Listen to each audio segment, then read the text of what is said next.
My name is Honnappa. I see many familiar faces here. That's good.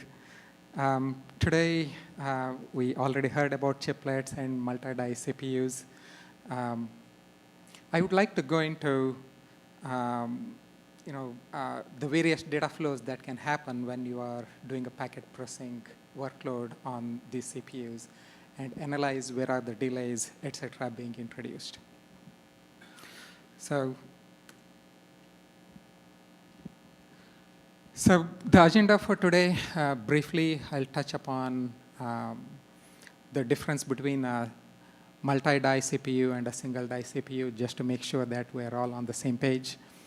I'll review some of the DPDK concepts which are relevant for this discussion. I'll explain a few things with the basic data flows and then go into some of the complex data flows that we can achieve in DPDK.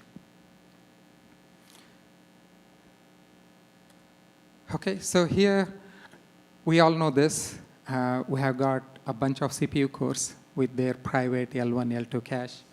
And then there's a shared L3 cache, which is shared by all the CPU cores. And then you have got the memory controller and a I/O controller, like a PCI controller, all in a single die. So we call this as the monolithic CPU. And then on the right side, I'm showing two compute dies and an I/O die. On the compute die, again, you have got a bunch of CPU cores with their private L1, L2 caches, and then a shared L3 cache. And then on the I/O die, you have got the memory controller and the I/O controller.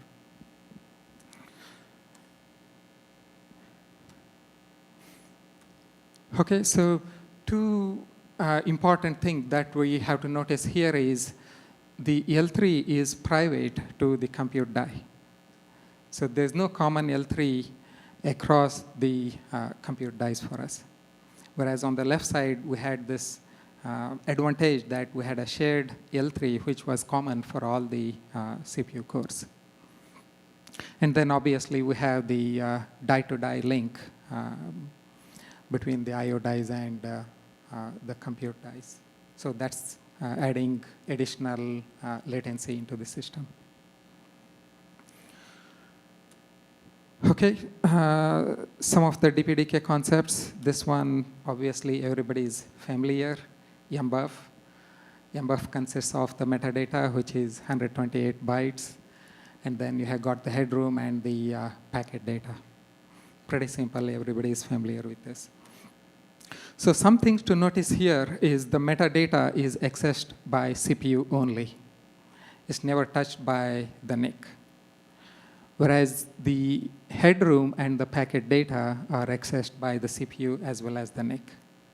On the RX side, the NIC writes the packet data, and the CPU works on that packet data. In the TX side, the CPU writes to the headroom, and the NIC has to read that and send it out. Okay, so we'll see why I'm making this distinction. So the other important concept that we have to understand is the buffer recycling. So buffer recycling is pretty common in DPDK applications. Basically, the buffers that are freed on the TX side are provided to the NIC on the RX side for receiving buffers, receiving packets. So what does that mean? So we saw the MBUF. It was freed, and now it is provided back to the NIC on the RX side. So there's a possibility that the metadata is already in the CPU caches, which is an advantage. You want it's hot, and you want to keep it in the CPU cache because the CPU is going to access it again. The packet data is probably in the cache. Don't know, depends on the situation. But let's say if it is in the cache, now that packet data is touched by the NIC on the RX side. So we'll see whether that's an advantage or a disadvantage. Okay. So moving on, some of the basic data flows. So what I want to do here is kind of break the flows within DPDK that happen in the system into simple steps. So here, I have taken 3 basic flows. One is core to NIC.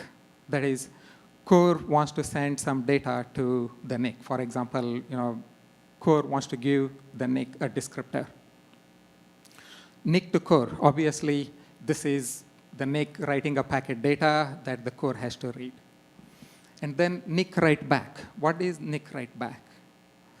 So it's a case wherein the NIC writes some data to the memory. Sorry, let me step back a bit. So the core writes data to memory, and then NIC reads that memory, and then it writes back to the same address. Okay, so that has got some complications. Okay, so the first case, core to NIC. So you have got a SoC with a single die. You have got CPU cores with their L2 caches, and then you have got the L3, which is common across all those CPU cores. So the core writes to the memory address. So that memory address is brought into the L1, L2 cache for that CPU core. And now then the core has to send this data to the NIC. So the core is going to ring a doorbell or something of that kind. It essentially writes to the memory on the NIC. So now the NIC has to do a DMA. It got the address from that doorbell, and it is going to do a DMA of that data. Okay, so that data now has to go from the CPU cache.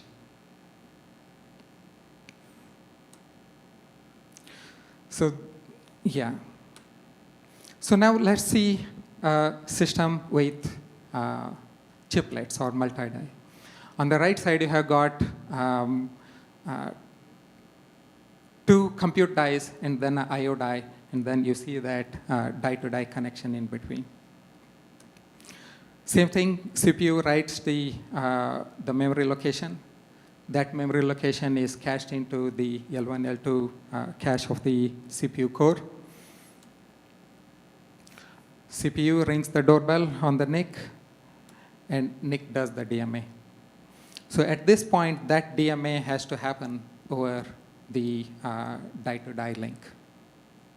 So you are adding additional latency into the system because of this. Okay.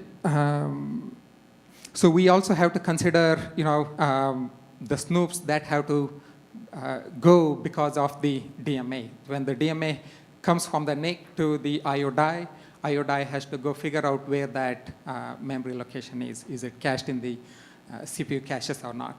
So that results in additional snoop requests, and those snoop requests will also go over the die-to-die link. Okay, so one possible solution here is to use cache line demote. These instructions are present in x86 as well as on ARM architecture.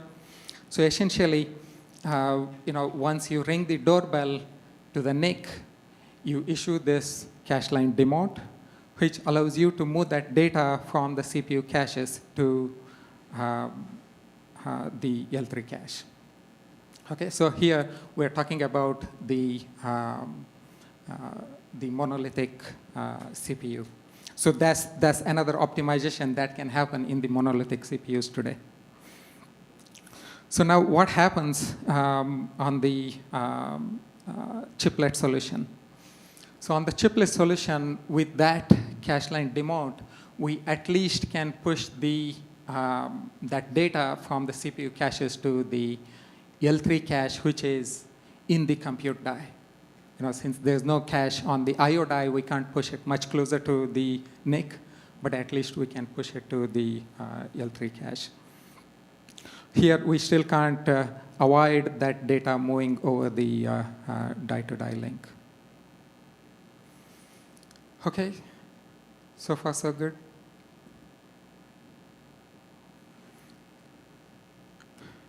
Okay, moving on to the next case, which is NIC to core. So in this case, let's assume that NIC has the memory address where it needs to write the data. I'm assuming here that stashing to L3 or DDIO in the x86 world is enabled. So when the NIC writes the data, it goes into the L3 cache on the monolithic die. And then when the CPU needs that data, the CPU is going to read the data from the L3 cache. Okay, so now what happens on the chiplet solution? So here we don't have a common L3. So the data has to go to the memory. And then when the CPU wants that data, it needs to read it from the memory, and that again goes via the die-to-die link. I don't know if there are any optimizations available in the AMD systems, but that's something that I would like to understand if they are there.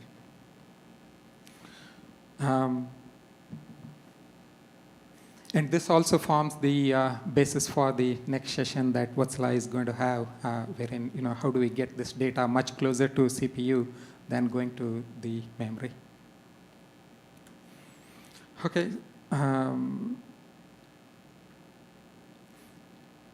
So one of the solutions that that's possible here is stashing to CPU caches. This is a feature that's available in ARM systems. They are not available in the current generation of systems, but they would be available in the future systems.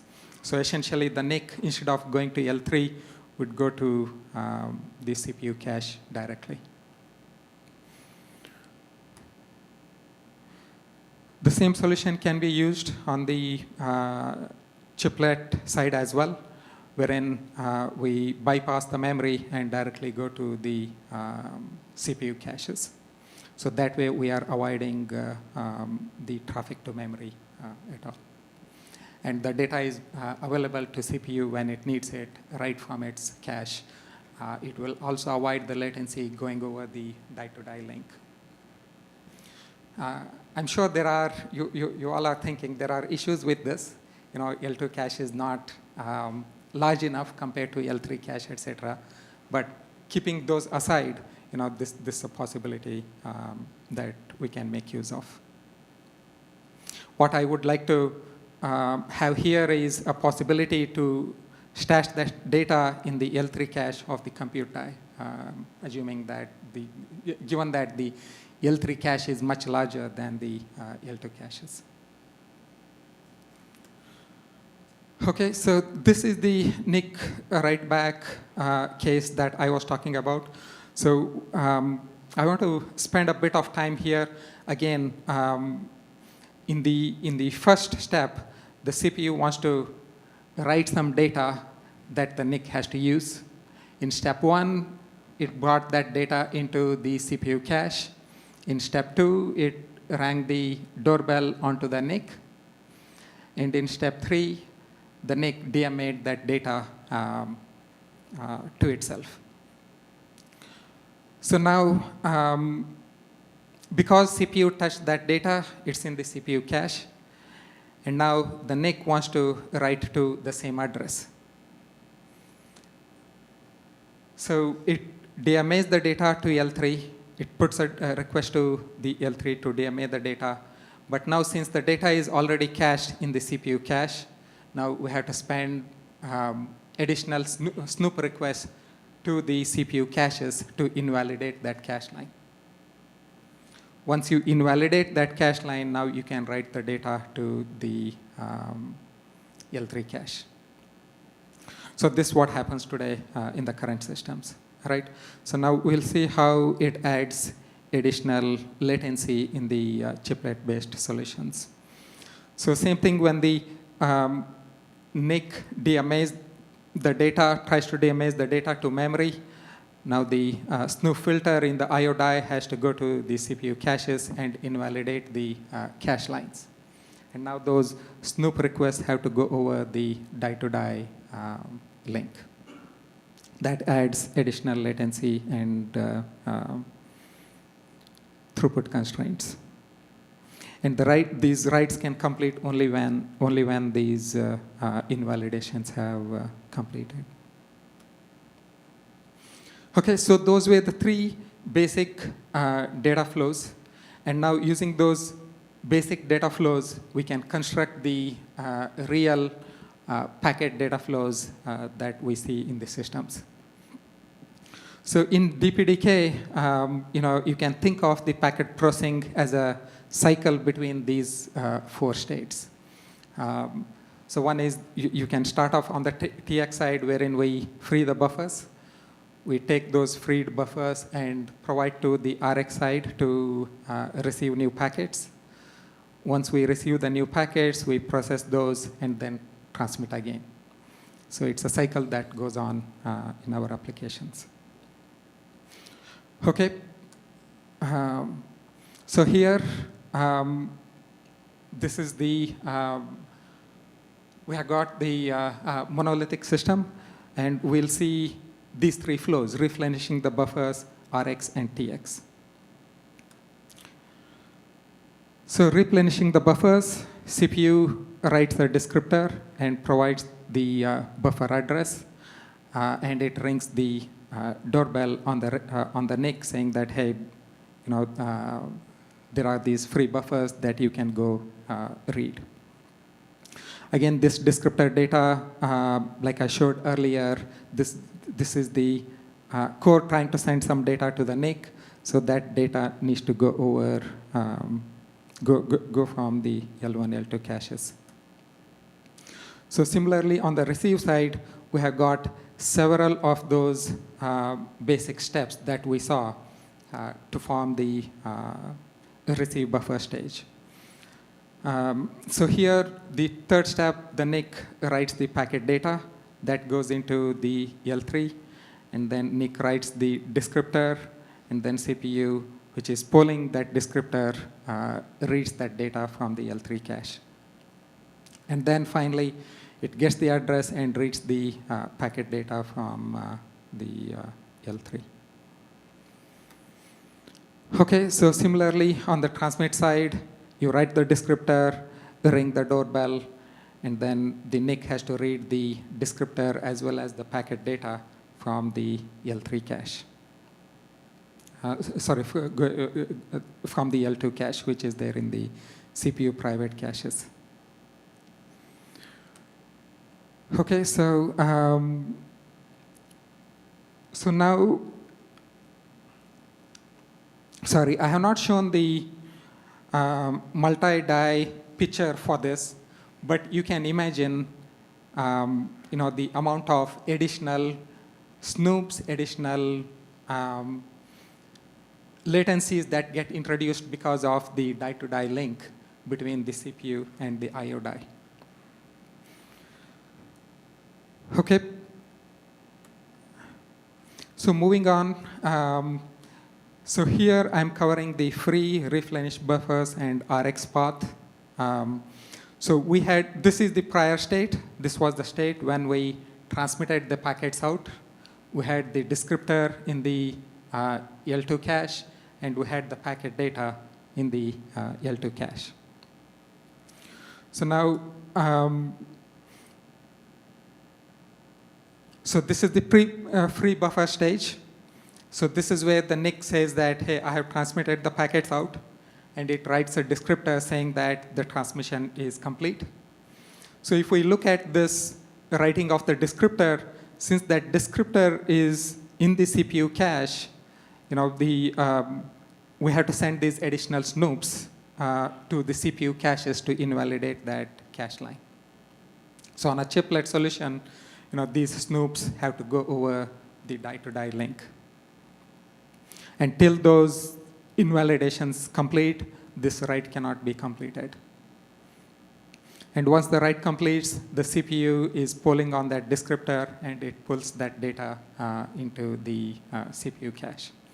And on the chiplet solution, this descriptor goes to memory, so now it needs to read from the memory.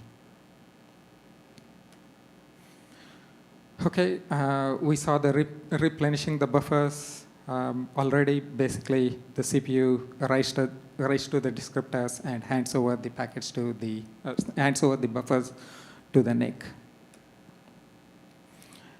And similarly, now on the NIC side, when the packets have to be received, the NIC DMAs the packet data, but then the packet data is in the CPU caches, so it has to send, the system has to send these additional snoops to invalidate those packet data cache lines.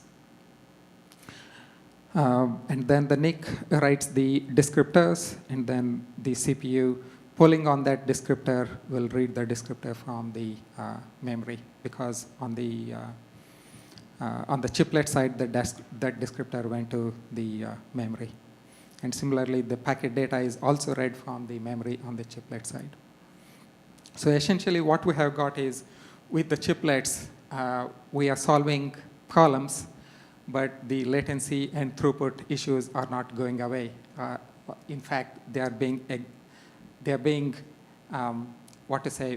becoming more prominent with the chiplet solutions. So this is a precursor to the talk Vatsala has to look at how we can solve some of these latency and throughput issues.